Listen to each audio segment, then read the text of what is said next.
Hi, everybody. It's Sarah. And today I'm sitting with Lauri McKean from Oregon. And Lauri is a love, dating, relationship. Do you say therapist? No. What do you say? Coach or mentor. Coach Yeah. or mentor. And I was interested to connect with Lauri because she talks about working with boundaries with women. And as many of you know, this is something that I do in my work, and I'm very grateful to have found them. And so I thought it would be really fun to chat with Lauri and see how she comes about it. So welcome, Lauri. Well, thank you. Thank you. I'm really, really honored to be here. And I'm looking forward to the conversation. So tell me, you started out before that you've done Tai Chi and different kinds of energy work. And how did that move into being somebody who does love and relationship coaching? Oh, the path of my life. Yes. Uh, Well, and it's interesting because I also, part of my history was also kind of women's empowerment, doing Okay. women's empowerment work. So the Tai Chi, the Qigong, the Chinese medicine, the energy work that I started doing, 30 years ago, about the same time I started the women's empowerment stuff a little bit earlier, all of that, has kind of come together in what I do now, which is more coaching. And I do more transformational coaching. I'm not so much like strategies, but I'm more like, how do we change kind of from the inside out? How do we transform from the inside out? And especially, we're talking about relationships with others. It's really our relationship with ourselves that is the foundation of that. So that's how I guess I got here was just I'm always curious and I love learning. I love teaching. I love sharing. And so it's kind of like the next iteration of my life is, the relationships, and I get kind of really focused on that. And then I start sharing it. So that's how, and I'm also, I like applying, I like taking the things like with the Tai Chi, the Qigong, the Chinese medicine, the application for them that I learned initially was really health, health and well-being, but very health focused. Right. And when I started to play with how do we apply these principles, how do we apply these practices more to relationships and, other parts of our life, that's where it felt like it was more cutting edge. And of course, that's where it got me, made me more excited and to play there. So I Yeah. guess that, hope that answers your question. Yeah, it absolutely does. And I find it absolutely fascinating how much somebody's life can change when they begin to focus on themselves and Yes. on their own energy. And, I do that through many ways, but through the chakras and definitely psychic boundaries. Mhm. And for women, this is just really something that they don't necessarily know that is affecting them. But once they begin to kind of get it, it can completely change someone's life. Yeah. Yeah. Yeah, absolutely. Absolutely. It's a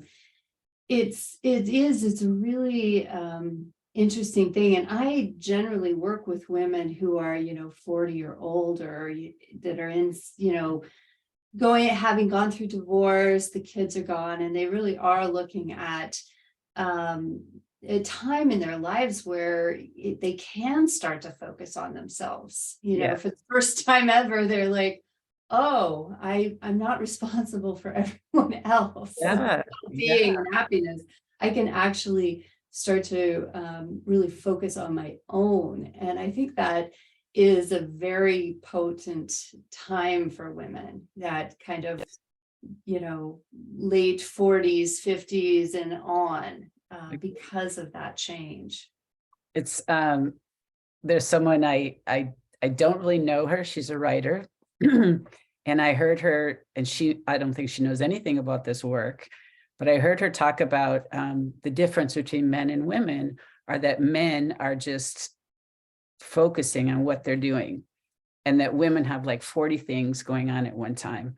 And I thought that was a really beautiful, observant description of what happens. And of course, when women are younger and they have families, and there's just everybody's, you're doing everybody's schedule and everybody's needs and everybody's happiness, and you're kind of last. Yeah. Yeah, and it's a very outward focus, everything is outward. And then this time of life allows for like, oh, let's focus inward a little bit more. And that, that's such a juicy space to Yes. go in and really, really discover more of who we are. So how did you get from beginning to work with women and beginning to work with boundaries to love and dating and relationships? I'm just curious about, I mean, it makes sense to me, but I'm just hoping you could talk about that. Sure. Well, the love and dating relationship coach came first, actually. Oh, okay. So I, when I was in my mid-40s, I ended my fourth long-term monogamous relationship of my life. And at that point, I kind of, that's when I started this more inward reflection, 45, 46, 47, somewhere in there. And I started this inward reflection because I realized for the first time of like, okay, I've now failed at 4 different relationships. And I'm the common denominator in this. It's really about me. And for the first time, I said, this is really about me and my dynamic. Because before I had always well, it's about them. I'd placed the blame and projected, the blame on the partner. And so that's when, in my own journey, I started going inward. I started looking at my relationship to myself and my relationship to my, in my relationships. And really kind of did a deep dive into that. I actually started out in coaching as a dating coach, specifically because, after these about 2 years of being kind of consciously single, intentionally single and really working on myself, I decided, okay, I'm ready to be in relationship again. I want to test out these skills in relationship. Yeah. And then I was dating, but it was ridiculous because I never really dated before. I mean, even in high school, college, I didn't really date. I just ended up in relationships with people I knew. Right. And I was in this very kind of rural area, sparsely populated, and I knew I had to go online to date. So I went through this whole journey of learning to date and then learning to date online. And what happened was, after about 2 years of that experience, I met my now partner, Tommy.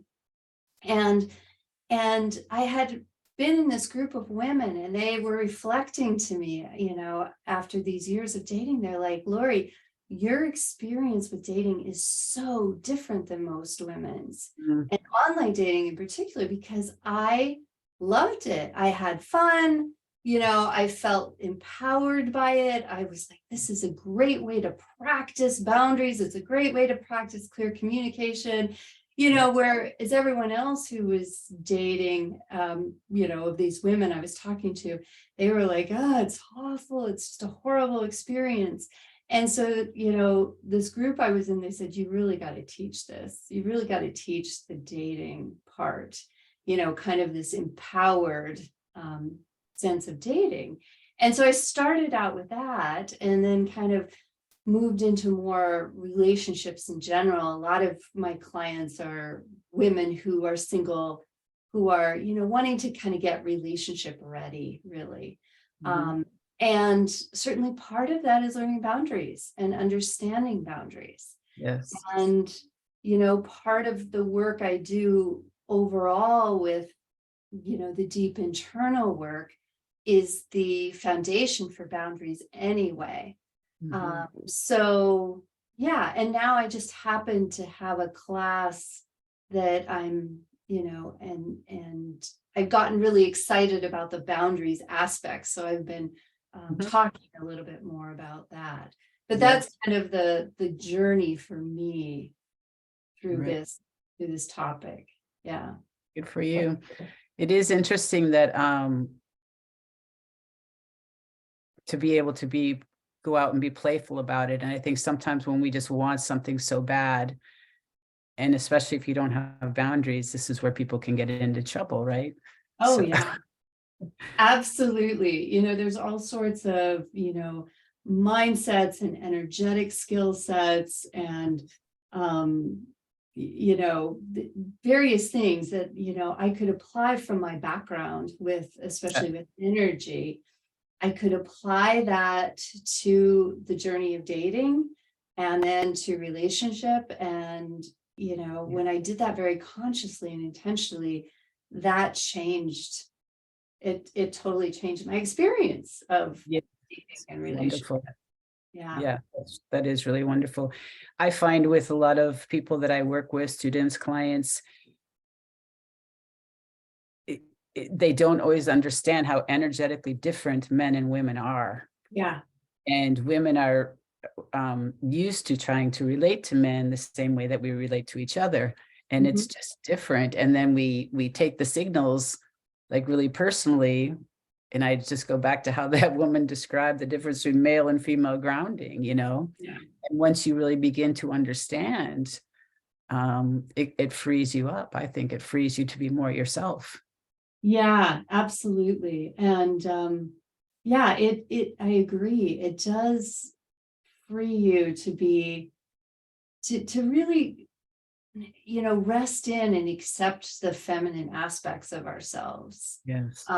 Because I think that I used to actually have a program called The Power of Yin.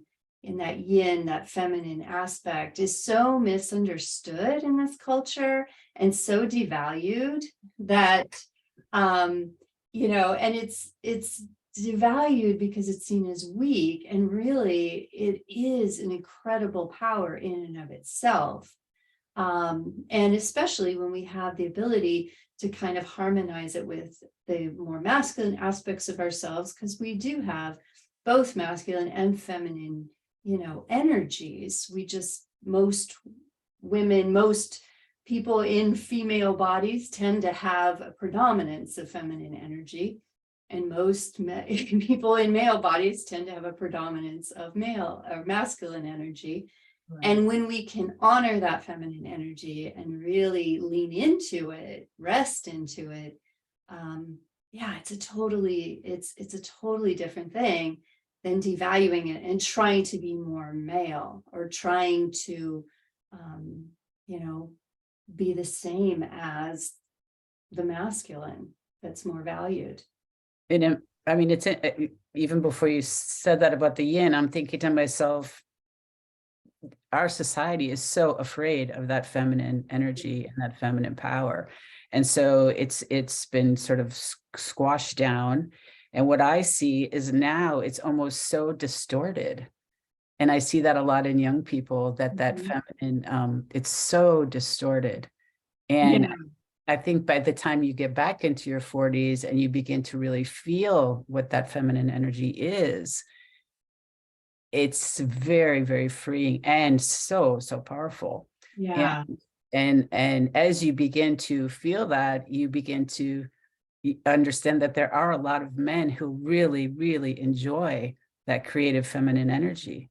And Yes. I don't know if it's just between the ages of like 15 and 40 that it's so distorted, but I think that's really a problem in our society. And Yeah. it's hard for women to even know what that feels like. Mhm. So I think Yeah. I'm just curious when you say distorted, I just want to make sure I'm hearing it the same way that you're meaning it. Are you talking about kind of like the feminine gets like into these stereotypes of like, oh, if it's feminine, then it's like high heels and lipstick and, that kind of distortion. Well, there's nothing wrong with lipstick and high heels. What I'm thinking Absolutely. about more is like emaciated bodies, or um, bodies that are made to, be falsely curvaceous. Yeah. It's where people, that's what I mean by distorted. And Okay. when Yeah, people, the cultural stereotypes of it. yeah, where people are so uncomfortable with Yes. how they look that they really um, exaggerate or manipulate their actual physical bodies. Yeah. That's Yeah. that's what I'm thinking of mostly. Gotcha. Gotcha. Yeah. It's not like a true, authentic expression of the energy. In a way, it has nothing to do with the energy, Yes. right? But probably on some level, it is a reaching for that, even Yeah. maybe even perhaps a misguided one. And I'm not judging anyone who does whatever they do. Yeah. I'm just noticing, I used to have a cafe with a lot of young employees, let's say from 18 to 30. And just in observation, it's a very different world. Mm-hmm. Um, and boundaries are very foreign to that age. Yeah, it's interesting. I don't have a lot of contact with that age myself. And I'm curious, too. I mean, boundaries are so much about kind of clear agreements. To me, it's kind of like these clear agreements, and not just verbal agreements, but energetic agreements. And with others, but also with ourselves, Yeah. it's the agreements we have with ourselves. And that may be kind of part of what's missing in that different generation, is It's it's not the foundation of those same agreements with self. Well, I mean, on our preliminary phone conversation, when you mentioned, teenage girls, um, they just want everyone to like them, right? And so I would even take it further back from, younger than teenage girls. And we're kind of raised, whether actually consciously or unconsciously, to make Mhm. sure everybody around us is feeling good, taken care of, happy, not angry. And so our behaviors become such. Yeah. And so often it is unconscious. I mean, so often it hasn't, it's just like we don't even think about it. And we're making sure nobody's uncomfortable, everybody's getting what they need. And then you go into that, a lot of teenage girls, it feels really good to kind of mesh and become enmeshed, and oh, we're just alike. And that's a phase that you go through, right? But if you don't ever kind of keep moving through those, you Yeah. stay enmeshed with everybody around you. And I like that you're talking about it energetically. When I first learned about boundaries, it came because we're in Minnesota, everything's about Hazelton, and not everything, but it was more of I would say more of a control aspect. Boundaries were sort of to control behavior. And when you Mm. start looking at the energetic boundaries, it really does come back to like what it's from the inside out. It's like what we're doing, what we're saying. And when it's energetic, we're communicating so often without even being conscious of it. Yeah, it's amazing. It's truly amazing to me. I mean, even though I teach it, it's still like, really? It Yeah. works so well, you know, kind of thing. Because the energy really does have, yeah, we're just, when we use it and we utilize it consciously and intentionally, it's magical, and it's not that difficult. I used to think, oh, it takes years to really get it. And what I'm realizing now is it takes years to actually make it a conscious part of your default patterning. But Yeah, it actually is pretty quick to feel it and to be able to hold an energetic boundary, or to feel an energetic boundary, or to have people react and respond to your energetic boundary. It's like almost everybody can do it almost immediately. It's yeah, just takes time to make that part of your default behaviors. Because yeah. those grooves of the old those are deep grooves for sure. My personal teacher mentor, John Friedlander, is very famous for saying the tools work when you remember to use them. And it takes a long time, and it takes practice to be It able to does. be in the moment, go, oh, in the moment, that's when you catch yourself. That's when you start to understand that you're embodying that. Yeah, yeah, it's true. I had last time I taught my class, the boundaries, better boundaries with ease. I had one woman like on the second or third week, and we were, I was kind of getting the class prepped and everything, and she just kind of was like, I gotta talk, she had to get in. She was so excited because she was a professor at a college, and a student had come up to her and was in the hallway and was kind of close, and she had remembered what I had taught the week before in our class of like kind of having this extending your energetic, I call it like a light globe, Yeah. um, extending that out. And she was like, I did that. And the student like actually stepped back. Like I Yeah. didn't say anything. It was just, Yes. it was just Yeah. magic to her. I'm like, yeah, it is. It's amazing how quickly people can Right. feel your energy when Right. it's clear. Right. That's a student from a class of mine. I was fascinating. She used to have somebody who would just come in her office all the time and interrupt her all day. And it was really hard for her because she liked this person, but she said, I'm not getting any work done. And so we talked about a lot of things. And then she ended up kind of putting imaginary roses all around her door of her office.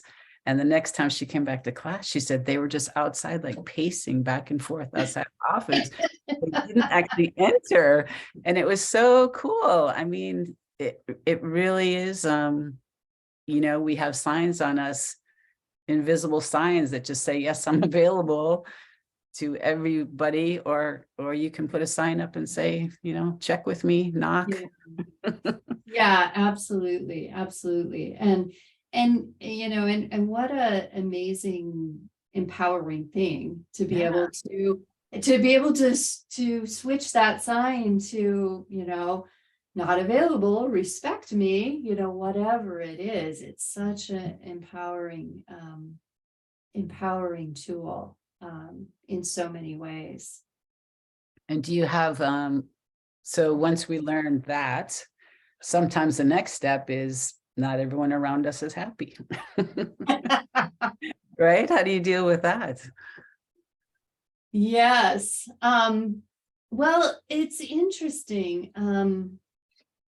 There's several ways. I mean, of course, the most obvious is that sometimes, we outgrow people and outgrow contracts, unspoken or spoken contracts with people.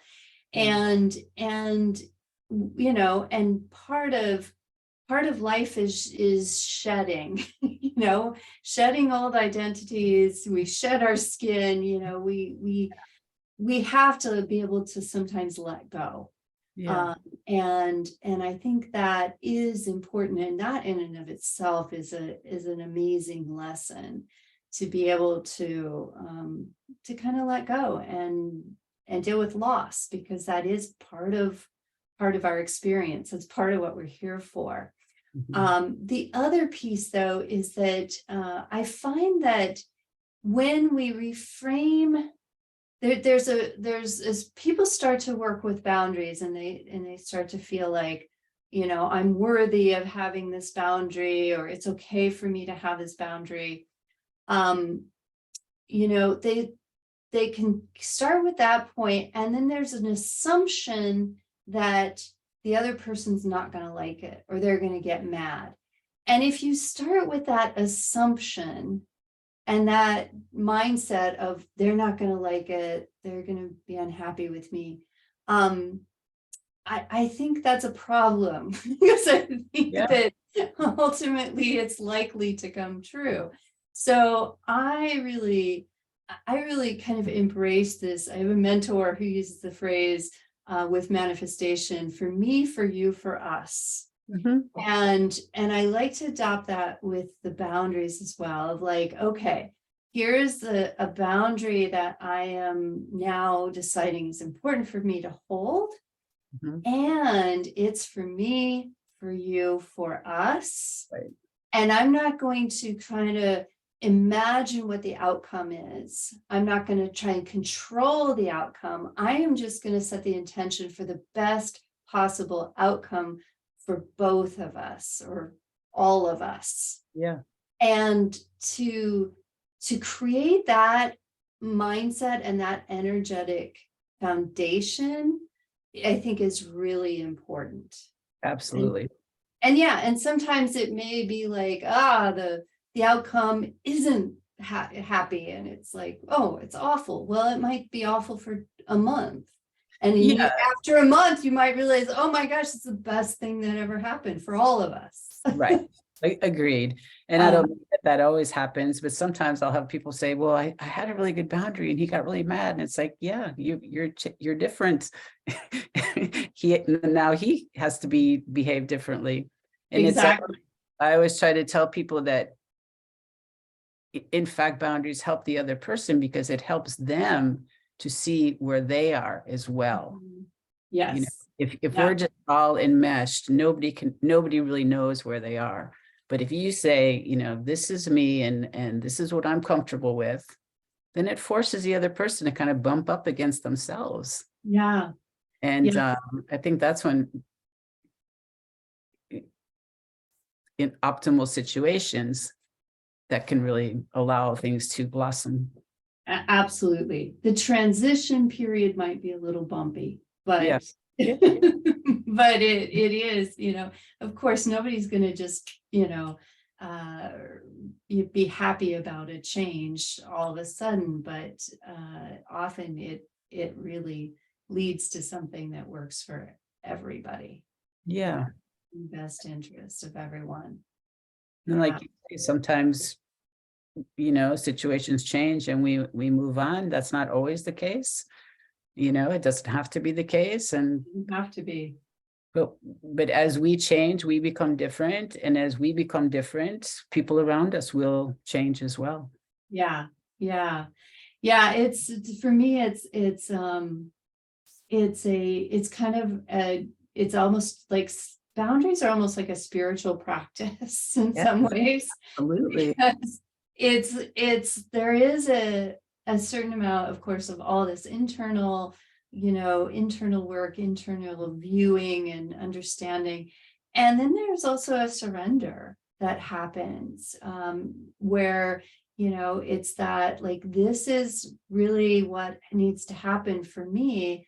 And I may have to surrender again, the outcome to, and it may be that I never see this person again. This person never talks to me again. It could be that. And sometimes I think it's actually good to go to the worst case scenario and imagine the worst case scenario just to process it a little in your system.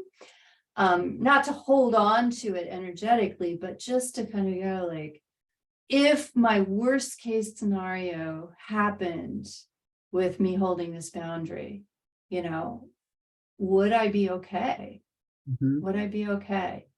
And, in a big, ultimately, would I be okay sense? Would I be okay, over time, that kind of thing. And we can kind of go, oh, yeah, even if this means the end of the marriage, or even if this means, not speaking to somebody for a year or two, I would be okay. I would be okay with that. And and kind of surrendering then to the outcome, because I would be okay even in the worst case scenario. Right, So, right. yeah, It does become a big just learning process about ourselves and of course about the people around us. I absolutely. I'll never forget, I think I was maybe 25 and I had called someone about a work thing and this woman just said no. And she gave no explanation, no nothing, no apology. And I just remember the incredible impact that had on me. Like, wow, someone can like, wow, she just was so able to say that. Yeah. And did it in a sense give you some inspiration and permission when you had that experience? Well, I think it was just like a model that I had never seen before, you Yeah. know, and I'm not going to say that I changed my whole life in the next few years, but certainly it had a tremendous like, wow, you can just do that. Totally. Yeah. Totally. It's I think that, for me, when I see people stand in their power, clearly not power over, lording over power, but just standing in their power and what's really true to them, it is really inspirational and it's a beautiful model. And and it may, it may not impact another person, right? You may not see the impact right then and there, but even like you still remember that. Oh yeah. Oh And yeah. it obviously had a clear impact on you over time. I Uh, think part of that letting go that you talk about also is that it can take people a long time to get things. And it's really not until they sort of it might be a couple years and then all of a sudden you experience something, you're like, oh, that's what that was. So it doesn't mean that even if someone's cut out of your life, it doesn't mean that there's not going to be learning on both sides that continues on. Totally, totally. Um, Yeah, it's a huge, I mean, I call it like it's like a journey, a journey of boundaries yeah, because it doesn't stop. The learning doesn't stop, the processing doesn't stop. And it's just it's so, there's so many side lessons and so many other pieces to it. For me, it's been around the people pleasing and rescuing. And for me, it's been a lot about like, how can I, really find my worth and rest into my worth without having it validated through yeah, other people by pleasing them, going over and above, trying to make them happy or rescuing them out of their whatever situation they've gotten into. My last relationship, I, but that fourth one I talked about, I went through a ton of rescuing, trying to like prove myself, my value and my worth in the relationship by rescuing his businesses. And it was exhausting and really detrimental. And it ended up tearing us apart to begin with, because we just had very different ideas about the businesses. And it was, well, and it wasn't my place to be there anyway in them. So yeah, I've learned a lot about that, those tendencies in myself. I'm so glad you brought that up because that does bring up the other side of boundaries, which are us staying out of other people's business, Yeah. literally. And we don't always think of that as being boundaries. We think of boundaries as being keeping something out, but I'm very interested in the moment because I was probably one of those people who was like, well, if you just did this, or if you just did that, Yeah. everything. And it's not always, someone's not always asking for that, or it's not always helpful, or it's not, like as women, we're able to see so much potential and we have so much creativity in a different way, that we're always seeing this great potential in everybody around us. And that's not the other person is not always seeing that, or they're not always feeling that. And in fact, they can begin to feel like a failure if we're always Yeah, operating with that in mind. That yeah, doesn't really do that other person any help.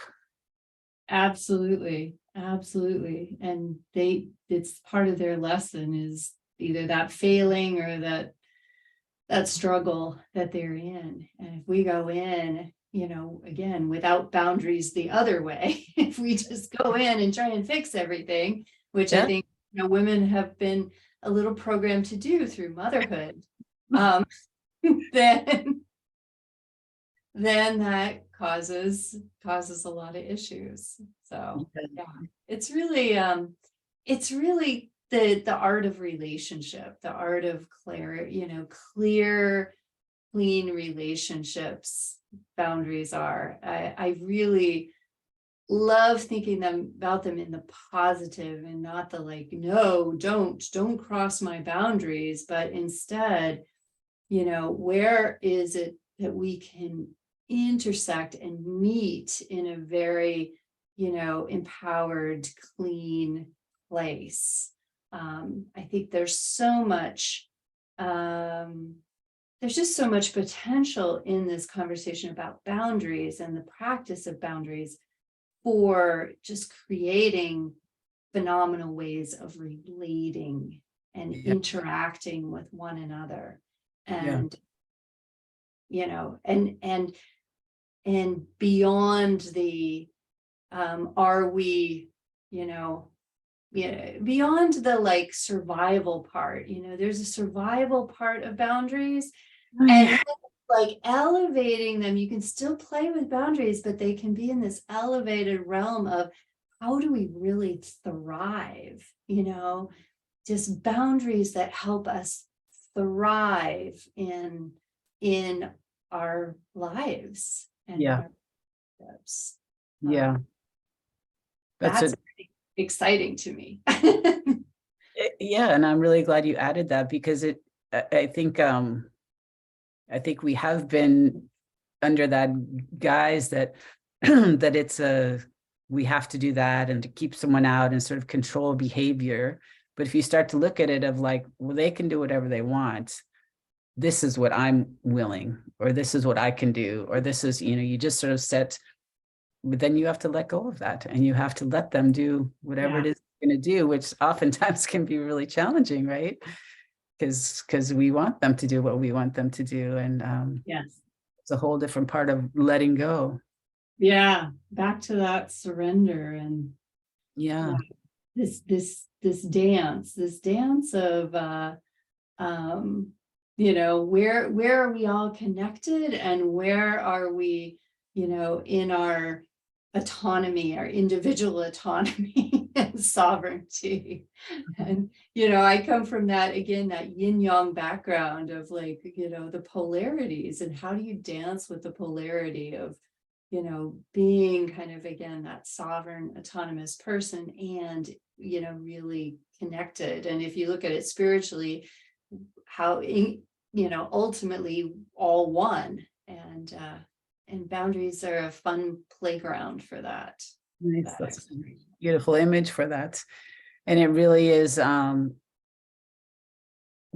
ourselves, we need something to bump up against as well. Like, Yeah. you, that's how we see who we are.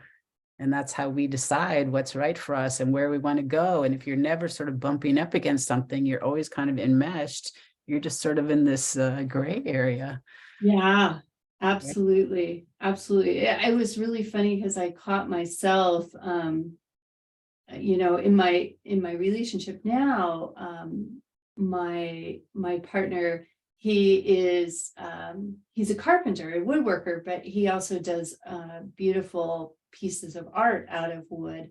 And he has no sense of like marketing or business. So, I was like, well, I'll help you market your artwork.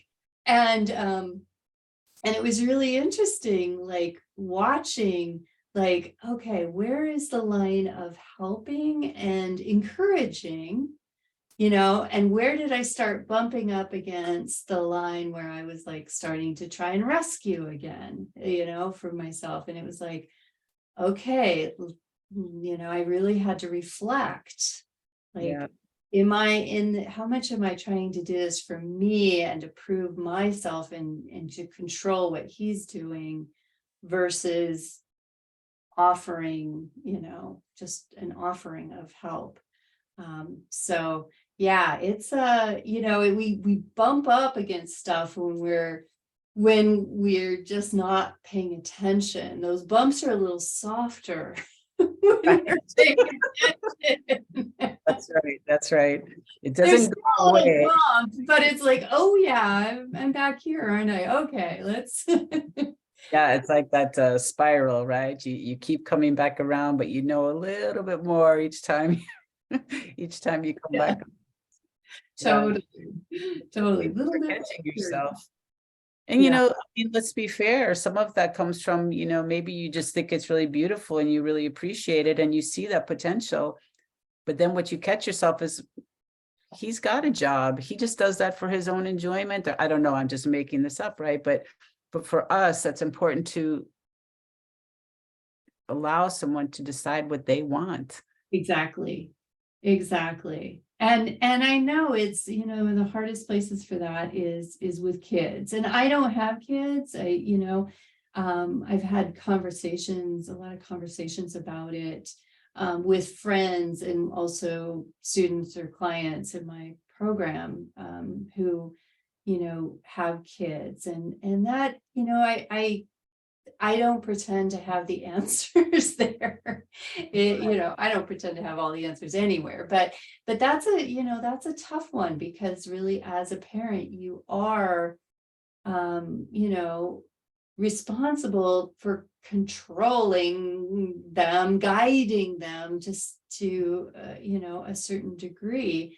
And of course, also giving them the freedom to express themselves as they grow. And yeah, boundaries are interesting there. And I really feel like the more parents can, model clear, intentional, healthy boundaries and talk about their process with them and talk to the kids about how, a process with them help the kids really be internal and understand their ultimate deeper desires. I think that that's, one of the best ways to kind of navigate through a very difficult time and situation, especially like those teen years. Yeah, those teen years are hard. And it's also, it, it, for any new parents out there, you start by respecting your child's boundaries from a very early age. If they say no, you have to listen to that. And you don't just override it and you just don't tell them they're wrong. You have to, you have to enter a conversation about it. But you from a very young age, you begin to really respect those. And then they understand that that's something that they can do and you can still be in a relationship. You're not going to go away because they said no, right? And Yeah. so that's part of that modeling as well. But for all of us, I mean, okay, you teach this work, I teach this work, I still have to live my life and navigate those boundaries. And Totally. what I can say is that they've made my life much better, which makes it much easier to embrace them and to interact with them and to play with them. And that's what you seem to be saying is that you actually find pleasure in that. And that's what I would like to encourage people. And I do see it being a much bigger issue for women than for men. I'm not saying there aren't men out there who need boundaries. Of course there are, but energetically, I think it's much more of a female issue. Yeah, I think that there are, there's some problems that tend to come up with boundaries more for men than women, and some of those are um, holding boundaries in a way that's just not allowing connection. Wait, Um, that's interesting. Yeah, so, that, so let me back up. So when I think about boundaries, I think of, like healthy, intentional boundaries are kind of the model we're ultimately striving for, right? Healthy, intentional boundaries that are, energetically expressed, verbally expressed in a very clear, clean, empowered way. And don't block connection necessarily. They're not just about like, putting up barriers and walls and closing the heart. That's what I think of as healthy boundaries. And so, there's one side of unhealthy boundaries, and that's just not having them, right? Not like, and I think that's what you're talking about, that happens a lot for women. And then there's another side that is all about holding boundaries, but too rigidly, or yeah, too closed, or too authoritarian, or, those kinds of things. And I think men tend to have more issues in that category interesting. than women. So for whatever it's worth. Yeah, And sometimes women model that more masculine model of boundaries, like in the workplace and or with their kids. And then maybe with other people, friends or partners, they don't. They go to a different style. So I think there's actually different styles of boundaries. There might be one predominant pattern we have, but we have other patterns that come out in different situations in our life and maybe throughout our life. If that makes sense. I know for me in the in the past, one of kind of the distorted patterns around boundaries I had in my 20s was to, not have a good sense of how to hold boundaries. And then I get pushed the limit and I just close people off. I wouldn't contact them. They were out of my life. And it wasn't because they did something really bad. It was just because I couldn't communicate with them and I didn't know how to do. So, I just went, Broop.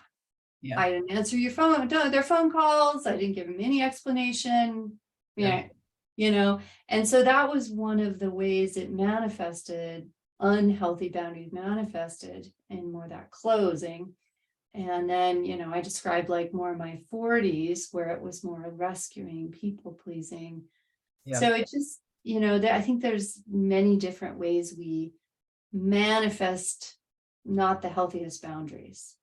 I mean, in a way, the way I would read that is when you were younger, you really just didn't have any boundaries.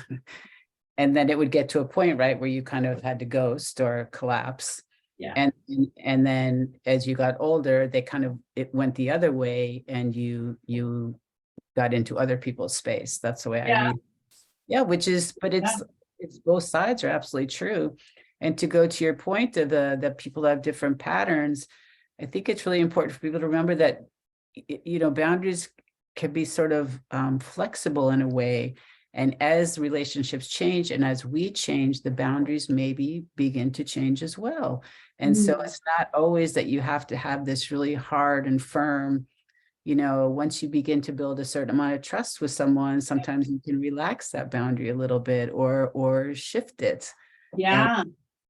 And that it is a moving thing. Absolutely. And to me, sometimes as we develop more sense of security and safety and groundedness in our own energetic systems, in our bodies, in our beings, then the boundaries we may have had to hold outside with other people don't matter as much anymore. That's right. And you could, because you trust yourself more. Yes. It's interesting. So you called it like a bubble, I work with it, we call it the aura. And we really get to know that space. And I tell people, because at the beginning, you don't even know the boundaries have been crossed. But the more you get to know that space, the quicker you go, oh, that doesn't belong there, or you really begin to register much more easily when those things have been crossed. Yeah, absolutely. Yeah, it's amazing. It just the awareness has such a, big, huge impact. Right. Awareness does. So yay. Well, I love the work you're doing, and it's exciting. Oh, you as well. I'm really pleased to talk to someone about it who's doing it. I kind of feel a little bit we're in my neck of the woods. There's not a lot of people doing this, and I really enjoy talking about it and learning about it myself. So we always end the podcast with what's next for Lauri. What's next for me? Well, my podcast is called What's Next with Sara. Oh, yes, of course. So what's next for Lauri? I was thinking, I just, a million things popped into my mind. Good. Well, you just have to share. That's why I was giggling, was like, whoa, your potential, what's next? Yes. So right now, it's interesting. I think we're both starting boundaries classes this week. I'm starting one, on the April 6th, so it might be after this comes out. And yeah, just continuing to create more in this realm and wanting to speak more about it and teach more about it. So that's really what I see. What's wonderful. And so you tend to work with more women about love and dating relationship. At the moment, my strongest interest, not my only interest, is about kind of caretakers and boundaries. So important. Yeah. And having to do with kind of burnouts because people sort of have no boundaries or they don't know what to do with all that. And so we each have our niches, let's say, which is nice, which is good. Yeah, absolutely. Absolutely. Your classes, and I've certainly enjoyed talking to you, and I look forward to meeting again in the future. Well, same to you. Thank you so much, and we'll stay in touch. Sounds great. Thank you so much. Thank you.